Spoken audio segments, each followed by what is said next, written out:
ಎಲ್ರಿಗೂ ನಮಸ್ತೆ, welcome back to my channel ಅಂತ ಹೇಳ್ತಾ ಇವತ್ತಿನ ಸಂಚಿಕೆ ಶುರು ಮಾಡ್ತಾ ಇದ್ದೀನಿ. ನಿನ್ನ ಜೊತೆ ನನ್ನ ಕತೆ ಏನಾಗುತ್ತೆ ಅಂತ ನೋಡೋಣ. ಅದಕ್ಕಿಂತ ಮುಂಚೆ ಇನ್ನು ಯಾರೆಲ್ಲ ಸಬ್ಸ್ಕ್ರೈಬ್ ಆಗಿಲ್ಲ ದಯವಿಟ್ಟು ಸಬ್ಸ್ಕ್ರೈಬ್ ಮಾಡ್ಕೊಳ್ಳಿ.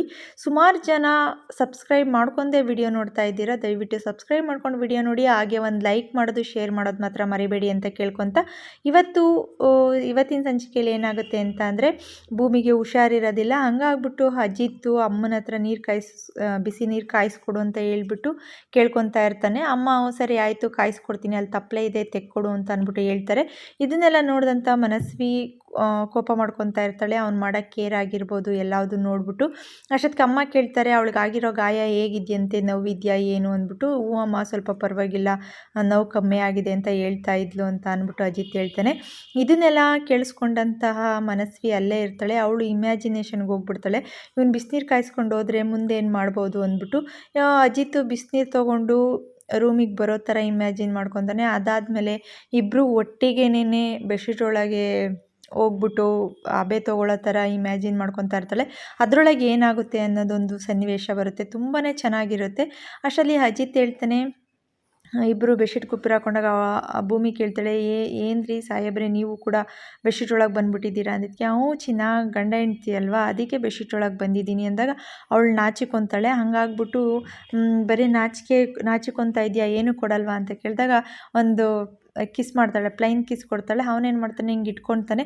ಈ ಥರ ಎಲ್ಲ ಅವರಿಬ್ಬರು ಖುಷಿಯಾಗಿರೋ ಹಂಗೆ ಮತ್ತು ಪೂರ್ತಿ ಪ್ರೀತಿ ಮಾಡ್ತಾ ಇರೋ ಥರ ಈ ಥರದ್ದು ಎಲ್ಲದನ್ನೂ ಇಮ್ಯಾಜಿನ್ ಮಾಡ್ಕೊತಾ ಇರ್ತಾಳೆ ಮನಸ್ವಿ. ಅವಳಿಗೆ ಹೊಟ್ಟೆ ಉರಿ ಬಂದ್ಬಿಡುತ್ತೆ, ಈ ಥರನೂ ನಡಿಬೋದಾ ಅಂತ ಅಂದ್ಬಿಟ್ಟು ಅಷ್ಟರಲ್ಲಿ ಥೂ ಅಂತ ಉಗಿತಾಳೆ. ಅಷ್ಟರಲ್ಲಿ ಅವ್ರೇನು ಮಾಡ್ತಾರೆ, ಏನಾಯಿತು ಯಾಕಮ್ಮ, ಏನು ಮನಸ್ವಿ ಏನಾಯಿತು ಅಂದಾಗ, ಏನಿಲ್ಲ ಸುಮ್ಮನೆ ಹಿಂಗೆ ಏನೋ ನೆನಪಾಯಿತು ಅಷ್ಟೇ ಅಂತ ಹೇಳ್ಬಿಟ್ಟು ಹಂಗೆ ಯಾಮಾರಿಸ್ಬಿಡ್ತಾಳೆ. ಅಲ್ಲೇ ಇದ್ದಂತಹ ಅಪ್ಪು ಕೂಡ ನಗ್ತಾ ಇರ್ತಾಳೆ, ಅವಳು ಹೇಳಿದ್ದು ಮಾಡಿದ್ದು ನೋಡ್ಬಿಟ್ಟು. ಸರಿ ಅಂತ ಅಂದ್ಬಿಟ್ಟು ಬಿಸಿನೀರು ಬಿಸಿ ಆಗುತ್ತೆ. ಬಿಸಿನೀರು ಕಾಯಿಸ್ಕೊಂಡು ಅವರ ಅಮ್ಮ ಹೇಳ್ತಾರೆ, ಸಂಗೀತ ತೊಗೊಳಪ್ಪ ಬಿಸಿನೀರು ಬಿಸಿಯಾಗಿದೆ, ಹುಷಾರಾಗಿ ತೊಗೊಂಡೋಗೋ, ಸುಡುತ್ತೆ ಬಿಸಿ ಇದೆ ಅಂತ ಅಂದ್ಬಿಟ್ಟು. ಅಷ್ಟರಲ್ಲಿ ಅವನೇನು ಮಾಡ್ತಾನೆ, ಅಮ್ಮ ಸರಿ ಆಯಿತು ತೊಗೊಂಡೋಗ್ತೀನಿ ಅಂತ ಹೇಳ್ಬಿಟ್ಟು ಬಿಸಿನೀರು ತೊಗೊಂಡು ರೂಮ್ ಕಡೆಗೆ ಬರ್ತಾನೆ. ಅಷ್ಟರಲ್ಲಿ ಮನಸ್ವಿಗೆ ಸಿಕ್ಕಾಬಟ್ಟೆ ಕೋಪ, ಯಾಕೆಂದರೆ ಅವರಿಬ್ಬರು ಚೆನ್ನಾಗಿರೋದು ನೋಡಿ ಮನಸ್ವಿಗೆ ತಡ್ಕೊಳ್ಳೋದಕ್ಕಾಗೋದಿಲ್ಲ. ಭೂಮಿ ಮೇಲೆ ಅವಳಿಗೆ ತುಂಬಾ ದ್ವೇಷ ಇರೋದ್ರಿಂದ ಕೋಪ ಬಂದಿರುತ್ತೆ. ಅಲ್ಲಿಂದ ಅಪ್ಪು ಮತ್ತು ಮನಸ್ವಿ ಇಬ್ಬರೂ ಅಡುಗೆ ಮನೆಯಿಂದ ಹೊರಡ್ತಾರೆ. ಅವಳು ಅಯ್ಯೋ ಈ ಮಕ್ಳಿಗೆ ಏನಂತಲೇ ಹೇಳೋಕ್ಕಾಗೋದಿಲ್ಲ ಅಂತ ಅಂದ್ಬಿಟ್ಟು ಸಂಗೀತ ಏನು ಮಾಡ್ತಾರೆ ಅಂದರೆ ಏನೋ ಕೆಲಸ ಮಾಡ್ತಾ ಇರ್ತಾರೆ. ಇನ್ನು ಬೆಡ್ರೂಮ್ ಕಡೆಗೆ ಬಂತು ಅಂದರೆ ಅವನು ಬಿಸಿನೀರು ತೊಗೊಂಬರ್ತಾನೆ. ಬಿಸಿನೀರು ತೊಗೊಂಬಂದ ತಕ್ಷಣ ಅಕ್ಷಿ ಮಾಡ್ತಾ ಇರ್ತಾನೆ. ಭೂಮಿ ಹೇಳ್ತಾಳೆ, ಸಾಹೇಬ್ರೆ ನಿಮಗೂ ಶೀತ ಆಗಿದೆಯಾ ಅಂತ ಅಂದ್ಬಿಟ್ಟು ಕೇಳ್ತಾಳೆ. ನಿನ್ನ ಜೊತೆಗಿದ್ರೆ ನನಗೂ ಶೀತ ಆಗೋದೆ ಅಂತ ಅಂದ್ಬಿಟ್ಟು ಇಬ್ಬರು ಕೂಡ ಸೀನ್ತಾನೆ ಇರ್ತಾರೆ. ಅವಳು ಅಕ್ಷಿ ಮಾಡ್ತಾ ಇರ್ತಾಳೆ, ಅಜಿತ್ ಕೂಡ ಅಕ್ಷಿ ಮಾಡ್ತಾ ಇರ್ತಾಳೆ. ಅಷ್ಟೊತ್ತಿಗೆ ಅವಳು ಹೇಳ್ತಾಳೆ, ಸಾಹೇಬ್ರೆ ನಿಮ್ಗೆ ಎಷ್ಟು ಶೀತ ಆಗಿದೆ ಸಾಹೇಬ್ರೆ, ನೀವು ಫಸ್ಟು ಹಬೆ ತೊಗೊಬೇಕು, ಹಬೆ ತೊಗೊಳ್ಳಿ, ಜಾಸ್ತಿ ಆದರೆ ತುಂಬ ಕಷ್ಟ ಆಗುತ್ತೆ ಅಂತ ಅಂದ್ಬಿಟ್ಟು ಭೂಮಿ ಹೇಳ್ತಾ ಇರ್ತಾಳೆ. ಅಷ್ಟರಲ್ಲಿ ಅವ್ರ ಅಮ್ಮ ಬರ್ತಾರೆ. ಇಬ್ಬರೂ ಜಗಳ ಆಡ್ತಾ ಇರ್ತಾರೆ, ನೀವು ಫಸ್ಟ್ ತೊಗೊಳ್ಳಿ ಅಂದ್ಬಿಟ್ಟು.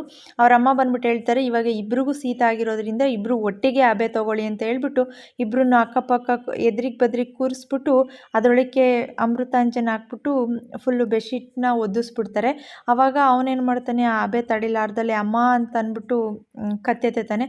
ಅಷ್ಟರಲ್ಲಿ ಅವ್ರ ಅಮ್ಮ ಏನು ಮಾಡ್ತಾರೆ, ಆ ಥರ ಎಲ್ಲ ಮಾಡಬಾರ್ದು, ಇನ್ನೂ ಎಷ್ಟೊಂದು ತೊಗೊಬೇಕು, ನೀನು ಸುಮ್ಮನೆ ತೊಗೋ, ನಾನು ಇಲ್ಲೇ ಇರ್ತೀನಿ, ತೊಗೊಬೇಕು, ಉಸಿರು ಮೇಲ್ಗಡೆ ಫುಲ್ ಎಳ್ಕೊ ಅಂದಾಗ ಹ್ಞೂ ಅತ್ತೆ ತೊಗೊತಾ ಇದ್ದೀನಿ ಅಂತ ಭೂಮಿ ಹೇಳ್ತಾಳೆ. ಅಷ್ಟರಲ್ಲಿ ಅಜಿತ್ ಕೂಡ ಹೇಳಿದಾಗ ಹ್ಞೂ ತೊಗೊತಾ ಇದ್ದೀನಿ ಅಂತಲೇ, ನಾನು ಇಲ್ಲೇ ಇರ್ತೀನಿ, ನಾನು ಹೇಳೋವರೆಗೂ ಬೆಡ್ಶೀಟಿಂದ ಆಚೆ ಬರಬಾರ್ದು ನೀವಿಬ್ರೂ ಅಂತ ಹೇಳ್ಬಿಟ್ಟು ಅವಳು ಹೇಳ್ಬಿಟ್ಟು ಅಲ್ಲಿಂದ ಹೊರಟೋಗ್ಬಿಡ್ತಾಳೆ. ಇವ್ರು ಹಬೆ ತೊಗೊತಾನೆ ಇರ್ತಾಳೆ. ಇನ್ನು ಸತ್ಯ ಸಾಕ್ಷಿನ ಹುಡುಕ್ತಾ ಇರ್ತಾನೆ. ಸಾಕ್ಷಿ ತಪ್ಪಿಸ್ಕೊಂಡ್ಬಿಟ್ಟಿರ್ತಾಳೆ. ಸತ್ಯಂಗೆ ಸಾಕ್ಷಿ ರಾಣ ಮಗಳು ಅಂತ ಗೊತ್ತಾದ್ಮೇಲೆ ಫುಲ್ಲು ಟೆನ್ಷನ್ ಆಗಿರ್ತಾನೆ. ನಾನು ಕೇಳಲೇಬೇಕು, ನನ್ನ ಯಾಕೆ ಯೂಸ್ ಮಾಡಿಕೊಂಡೆ ನಿನ್ನ ಕೆಲಸಕ್ಕೆ ಅಂತ ಅಂದ್ಬಿಟ್ಟು ನಾನು ಅವಳನ್ನ ಕೇಳಲೇಬೇಕು ಅಂದ್ಬಿಟ್ಟು ಕೋಪದಲ್ಲಿ ತುಂಬ ಹುಡುಕ್ತಾ ಇರ್ತಾಳೆ. ಅವಳು ಇದ್ದಂಥ ಮನೆ ಹತ್ರ ಬಂದ್ಬಿಟ್ಟು ಒಂದು ಅಮ್ಮನ ಕೇಳಿದಾಗ ಆ ಅಮ್ಮ ಹೇಳ್ತಾರೆ, ಇಲ್ಲಿವರೆಗೂ ಇದ್ರು ಯಾವಾಗ ಹೋಗ್ತಾರೆ ಯಾವಾಗ ಬರ್ತಾರೆ ಅಂತ ಗೊತ್ತಾಗೋದಿಲ್ಲಪ್ಪ, ಹೋಗಿ ಬರೋದು ಮಾಡ್ತಾ ಇರ್ತಾರೆ ಅಂತ ಅಂದ್ಬಿಟ್ಟು ಅವಳು ಹೇಳಿದಾಗ ಅವನೇನು ಮಾಡ್ತಾನೆ, ಬಾಕ್ಲ ಹತ್ರ ಬಂದು ನೋಡಿದಾಗ ಬಾಕ್ಲು ಬೀಗ ಹಾಕಿರುತ್ತೆ. ಕೋಪ ಮಾಡ್ಕೊಂಡು ಅಲ್ಲಿಂದ ಹೊರಟೋಗ್ತಾನೆ. ಇನ್ನು ಅಜಿತ್ ಮನೆ ಕಡೆಗೆ ಬಂತು ಅಂದರೆ ಕಾಲೋನಿಯವರೆಲ್ಲರೂ ಅಜಿತ್ಗೆ ವಿಶ್ ಮಾಡೋಕ್ಕೆ ಬಂದಿರ್ತಾರೆ. ನಿಮ್ಮಿಂದ ನಮ್ಮ ಮನೆಗಳು ವಾಪಸ್ ಸಿಕ್ತು, ನಮ್ಮ ಕಾಲೋನಿ ವಾಪಸ್ ಸಿಕ್ತು ಅಂದ್ಬಿಟ್ಟು ನಿಮಗೊಂದು ಸಣ್ಣ ಸನ್ಮಾನ ಮಾಡೋಕ್ಕೆ ಬಂದಿದ್ದೀನಿ ಅಂತ ಹೇಳ್ಬಿಟ್ಟು ಸಾಧನ ಕೇಳಿದಾಗ ಸರಿ ಆಯಿತು ಅಂತ ಹೇಳಿ ಅಜಿತು ಇದೆಲ್ಲ ಏನಕ್ಕೆ ಸುಮ್ಮನೆ, ಇದರ ಅವಶ್ಯಕತೆ ಏನಿತ್ತು ಅಂದಾಗ, ಇಲ್ಲ ಸಾಹೇಬ್ರೆ ನಿಮ್ಮಿಂದನೇ ಇದೆಲ್ಲ ಆಗಿದ್ದು, ತುಂಬ ಖುಷಿ ಆಗ್ತಾ ಇದೆ, ನಿಮ್ಮಿಂದ ನಮ್ಮ ಮನೆಗಳು ಸಿಕ್ತು, ಇಲ್ಲಿವರೆಗೂ ನೀವು ಆಶ್ರಯ ಕೊಟ್ಟಿದ್ದೀರಾ, ಇದೆಲ್ಲ ನೋಡಿದ್ರೆ ನಿಮ್ಮ ಋಣ ನಾವು ಹೇಗೆ ತೀರಿಸ್ಬೇಕೋ ಗೊತ್ತಿಲ್ಲ ಅಂತ ಹೇಳ್ಬಿಟ್ಟು ಅವನಿಗೆ ಸನ್ಮಾನ ಮಾಡಿಬಿಟ್ಟು ಫುಲ್ಲು ಜೈಕಾರ ಆಗ್ತಾ ಇರ್ತಾರೆ. ಇದನ್ನೆಲ್ಲ ನೋಡಿದಂಥ ಭೂಮಿ ಏನು ಮಾಡಿಬಿಡ್ತಾಳೆ, ಫುಲ್ಲು ಇಮ್ಯಾಜಿನೇಷನ್ಗೆ ಹೊರಟೋಗ್ಬಿಡ್ತಾಳೆ. ಎಷ್ಟು ಖುಷಿ ಪಡ್ತಾ ಇರ್ತಾಳೆ ಅಂದರೆ ಅವಳು ಬೇರೆ ಲೋಕದಲ್ಲೇ ಹೊರಟೋಗ್ಬಿಡ್ತಾಳೆ. ಅಂದರೆ ಅವನ ಬಗ್ಗೆ ಹಾಡು ಹೇಳ್ಕೊಂಡು ಡ್ಯಾನ್ಸ್ ಮಾಡಿಕೊಂಡು ಸಾಂಗ್ಸ್ ಆಡೋ ಥರ ಒಂದು ಒಳ್ಳೆ ಸಾಂಗು ಯಾವುದದು ಅಂತಂದರೆ ಸೈನಿಕ ಮೂವಿದು, ಮಳೆ ಬಿಲ್ಲೆ ಮಳೆ ಬಿಲ್ಲೆ ಜೊತೆ ನಡೆಯೇ ಮಳೆ ಬಿಲ್ಲೆ ಗೆಳೆಯ ಬರುತ್ತಾನೆ ಊರಿಗೆ ಅಂತ ಅಂದ್ಬಿಟ್ಟು ಅವಳು ಲೋಕದಲ್ಲಿ ಅವಳು ಕುಣ್ಕೊಂಡು ಡ್ಯಾನ್ಸ್ ಮಾಡಿಕೊಂಡು ಫುಲ್ಲು ಖುಷಿಯಾಗಿರ್ತಾಳೆ. ಮೊದಲೇ ಒಂಥರ ಚೈಲ್ಡ್ ಥರ ಬಿಹೇವ್ ಮಾಡ್ತಾ ಇರ್ತಾಳೆ ಭೂಮಿ. ಈ ಸನ್ನಿವೇಶದಲ್ಲಂತೂ ಅವಳು ಮಾತಾಡ್ತಿದ್ದಿದ್ದಾಗಿರ್ಬೋದು, ಅವಳು ನೆನಪಿಸ್ಕೊತಾ ಇದ್ದಿದ್ದು, ಅವಳು ಇಮ್ಯಾಜಿನೇಷನ್ ಮಾಡ್ಕೊತಾ ಇದ್ದಿದ್ದಂತೂ ನೋಡೋಕ್ಕೆ ಕೇಳೋದಕ್ಕೆ ಅಂತಲೇ ತುಂಬ ಚೆನ್ನಾಗಿರುತ್ತೆ. ಆ ಮಧ್ಯ ಆ ಸಾಂಗ್ ಬಂದಾಗಂತೂ ಅವಳು ಡ್ಯಾನ್ಸ್ ಮಾಡಿರೋದು ಮತ್ತು ಅದೊಂದು ಇದು ನೆನಪಿಸ್ಕೊಂಡ್ರೆ ಅದು ತುಂಬಾ ಖುಷಿ ಆಗುತ್ತೆ. ಅಷ್ಟು ಚೆನ್ನಾಗಿ ಬಂದಿತ್ತು ಸೀನ್ ಮಾತ್ರನ. ಸೊ ಅವನೇನು ಮಾಡ್ತಾನೆ, ಅವಳು ಇನ್ನೂ ಇಮ್ಯಾಜಿನೇಷನಲ್ಲೇ ಇರ್ತಾಳೆ.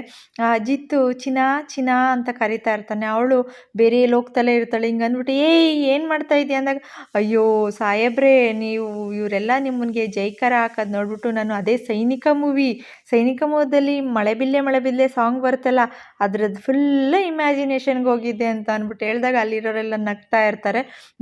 ಹೋಗಿರ್ತೀಯ ನೀನು ಅಂದ್ಬಿಟ್ಟು ಅಜಿತ್ ಹೇಳಿದಾಗ ಅಲ್ಲಿರೋರೆಲ್ಲ ಖುಷಿಯಾಗಿ ನಗ್ತಾ ಇರ್ತಾರೆ. ಅಷ್ಟರಲ್ಲಿ ಅಲ್ಲಿರೋವಂಥ ಇನ್ನೊಬ್ಬ ಬೊಮ್ಮ ಹೇಳ್ತಾರೆ, ಭೂಮಿ ನಿನಗೂ ಬಾಗಿನ ತೊಗೊಂಬಂದಿದ್ದೀವಿ, ಬಾ ಕೂತ್ಕೋ, ಬಾಗಿನ ಕೊಡ್ತೀವಿ ಅಂತ ಹೇಳ್ಬಿಟ್ಟು ಭೂಮಿನೂ ಕೂಡ ಕೂರಿಸ್ಬಿಟ್ಟು ಬಾಗಿನ ಕೊಡ್ತಾರೆ. ಎಲ್ಲರೂ ಈ ಸಂದರ್ಭನ ಖುಷಿಯಾಗಿ ಅನುಭವಿಸ್ತಾ ಇರ್ತಾರೆ. ಅವ್ರ ಅಜ್ಜಿ ಆಗಿರ್ಬೋದು, ಅಮ್ಮ ಆಗಿರ್ಬೋದು, ಎಲ್ಲರೂ ಆಗಿರ್ಬೋದು.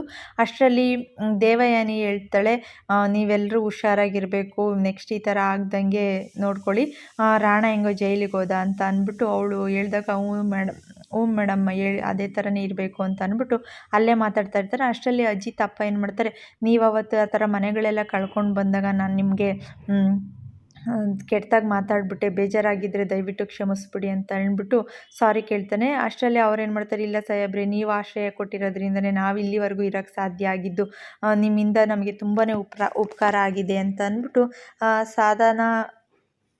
ಸದಾ ಕೂಡ ಹೇಳ್ತಾರೆ. ಸರಿ ಆಯಿತು ಅಂದ್ಬಿಟ್ಟು ಎಲ್ಲರೂ ಸನ್ಮಾನ ಮಾಡಿ ಅವಳಿಗೆ ಬಾಗಿನ ಕೊಟ್ಬಿಟ್ಟು ನಾವಿನ್ನು ಹೋಗ್ಬಿಟ್ಟು ಬರ್ತೀವಿ, ನಮ್ಮ ಮನೆಗಳಿಗೆ ನಾವು ಹೋಗ್ತಾ ಇದ್ದೀವಿ, ಮತ್ತೆ ನಮ್ಮ ಕಾಲೋನಿಗೆ ಹೋಗ್ತಾ ಇದ್ದೀವಿ ಅಂತ ಹೇಳ್ಬಿಟ್ಟು ಅಲ್ಲಿಂದ ಹೊರಡ್ತಾರೆ. ಸರಿ ಅದಾಯಿತು ಅಂದಮೇಲೆ ಸರಿಯಪ್ಪ ಆಯಿತು ಅಂದ್ಬಿಟ್ಟು ಎಲ್ಲರಿಗೂ ನಮಸ್ತೆ ಮಾಡಿಬಿಟ್ಟು ಹೊರಟಾಗ ಇವನೇನು ಮಾಡ್ತಾನೆ, ಅಜಿತ್ತು ಮತ್ತೆ ಕೆದಕ್ತಾನೆ. ಏನಂತ ಅಂದರೆ ಈ ರಾಣ ಜೈಲಿಗೆ ಹೋಗಿರೋದ್ರಿಂದ ಏನೋ ಒಂದು ದೊಡ್ಡ ಇದಿದೆ. ಹಾಗೇ ಭೂಮಿ ಕೂಡ ಬ್ಲಡ್ ರಿಪೋರ್ಟು ಚೇಂಜ್ ಆಗಿದೆ. ಭೂಮಿಗೆ ಬ್ಲಡ್ ಹಾಕಿಸ್ದಾಗ ಬ್ಲಡ್ ಬೇಕು ಅಂದಾಗ ಅವಳು ಗ್ರೂಪ್ ಓ ಪಾಸಿಟಿವ್ ಆಗಿತ್ತು. ಸೊ ಬ್ಲಡ್ ಗ್ರೂಪ್ ಚೇಂಜ್ ಆಗಿದೆ ಮತ್ತು ರಿಪೋರ್ಟ್ ಚೇಂಜ್ ಆಗಿದೆ.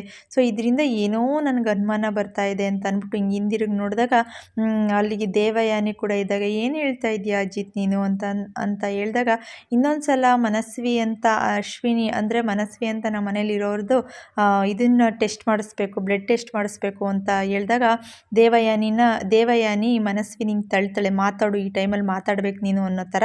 ಅವಳೇನಂತಾಳೆ, ಅಪ್ಪ ಅಜಿತ್ ಸುಮ್ಮನೆ ನನ್ನ ಮೇಲೆ ಅನುಮಾನ ಪಡ್ತಾ ಇದ್ದೀರಿ, ಯಾಕೆ ಅಜಿತ್ ಈ ಥರ ಮಾಡ್ತಾ ಇದ್ದೀರಾ, ನಾವು ಈ ಮನೇಲಿ ನೆಮ್ಮದಿಯಾಗಿ ಇರೋಂಗೇ ಇಲ್ವಾ, ಈ ಥರನೇ ಮಾಡಿಬಿಟ್ರೆ ನಾನು ಇಲ್ಲಿ ಇರೋದಿಲ್ಲ, ಈ ಮನೆ ಬಿಟ್ಟು ಹೊರಟೋಗ್ಬಿಡ್ತೀನಿ ಅಂತ ಅಂದ್ಬಿಟ್ಟು ಅವಳು ಮನಸ್ವಿ ಹೇಳ್ತಾಳೆ. ಮನಸ್ವಿ ಆ ಥರ ಹೇಳಿದಾಗ ಅವ್ರ ಅಪ್ಪ ಏನು ಮಾಡ್ತಾರೆ ಅಂತ ಅಂದರೆ, ಅಪ್ಪ ಅಂತ ಅನ್ನಿಸ್ಕೊಂಡಿರೋ ಶ್ರವಣ್ ಏನು ಮಾಡ್ತಾರೆ, ಅಜಿತ್ ನೀನು ಜಾಸ್ತಿ ಆಯಿತು, ಮತ್ತೆ ನಿಂದ ಹಳೇದೇ ತೆಗೆದುಬಿಟ್ಟೆ ಅಲ್ವಾ, ನಿನ್ನ ಹೆಂಡ್ತಿನ ನಾನು ಪ್ರೀತಿಯಿಂದ ನೋಡಿಕೊಂಡು ಆರಾಮಾಗಿ ಎಲ್ಲ ಮರೆತು ಸಮಾಧಾನವಾಗಿರಬೇಕು ಅಂತಂದರೆ ಮತ್ತೆ ನೀನು ಅದು ಇನ್ಮೇಲೆ ಇನ್ವೆಸ್ಟಿಗೇಷನ್ನು, ಆ ಬ್ಲಡ್ ಟೆಸ್ಟು, ಅದು ಇದು ಅಂತ ಅಂದ್ಬಿಟ್ಟು ಶುರು ಮಾಡ್ಕೊಂಡಿದ್ಯಾ, ಇದೆಲ್ಲ ಚೆನ್ನಾಗಿರಲ್ಲ. ನನ್ನ ಮನಸ್ಸಿಗೆ ಮನಸ್ವಿನೇ ನನ್ನ ಮಗಳು ಅಂತ ಒಪ್ಕೊಂಡಿದ್ದೀನಿ ನಾನು, ಅವಳೇ ನನ್ನ ಮಗಳು ಅಂತ ನಾನು ಅಂದ್ಕೊಂಡ್ಮೇಲೆ ಮತ್ತೆ ನಿಂದೇನಿದು, ನಾನು ಆಲ್ರೆಡಿ ಅವಳನ್ನ ನಾನು ಮನಸಾರೆ ಒಪ್ಕೊಂಡ್ಬಿಟ್ಟಿದ್ದೀನಿ ನನ್ನ ಮಗಳು ಅಂತ ಅಂದ್ಬಿಟ್ಟು ಹೇಳ್ತಾನೆ, ಇದೆಲ್ಲ ಚೆನ್ನಾಗಿರೋದಿಲ್ಲ, ಹಿಂಗೆಲ್ಲ ಆಯಿತು ಅಂದರೆ ನಾನು ಇರೋದಿಲ್ಲ, ನನ್ನ ಮಗಳೂ ಈ ಮನೇಲಿ ಇರೋದಿಲ್ಲ, ಇಬ್ಬರು ಹೊರಟೋಗ್ಬಿಡ್ತೀವಿ ಅಂತ ಅಂದ್ಬಿಟ್ಟು ಎದುರಿಸ್ತಾನೆ.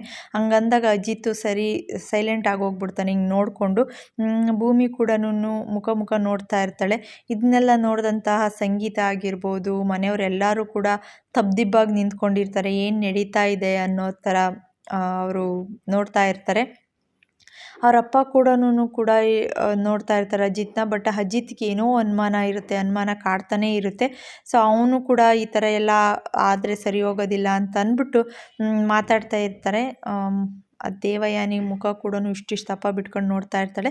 ಇಲ್ಲಿ ಈ ಸಂಚಿಕೆ ಮುಗಿಯುತ್ತೆ. ಮುಂದಿನ ಸಂಚಿಕೆಯಲ್ಲಿ ಏನಾಗುತ್ತೆ ಅಂತ ನೋಡೋಣ. ಅದಕ್ಕಿಂತ ಮುಂಚೆ ಇನ್ನು ಯಾರೆಲ್ಲ ಸಬ್ಸ್ಕ್ರೈಬ್ ಆಗಿಲ್ಲ ದಯವಿಟ್ಟು ಸಬ್ಸ್ಕ್ರೈಬ್ ಮಾಡ್ಕೊಳ್ಳಿ. ಸಬ್ಸ್ಕ್ರೈಬ್ ಮಾಡ್ಕೊಂಡು ವಿಡಿಯೋ ನೋಡಿ ಅಂತ ಕೇಳ್ಕೊತಾ ಇದ್ದೀನಿ. ಹಾಗೆ ಒಂದು ಲೈಕ್ ಮಾಡೋದು, ಶೇರ್ ಮಾಡೋದು ಮರಿಬೇಡಿ. ದಯವಿಟ್ಟು ಒಂದು ಲೈಕು ಶೇರು ಮಾಡಿ, ನಿಮ್ಮ ಪ್ರೋತ್ಸಾಹ ಸದಾ ನಮ್ಮ ಮೇಲಿರಲಿ ಅಂತ ಕೇಳ್ಕೊತಾ ಇವತ್ತಿನ ಸಂಚಿಕೆ ಇಲ್ಲಿಗೆ ಮುಗಿಸ್ತಾ ಇದ್ದೀನಿ. ಮುಂದಿನ ಸಂಚಿಕೆಯಲ್ಲಿ ಸಿಗ್ತೀನಿ. Thank you.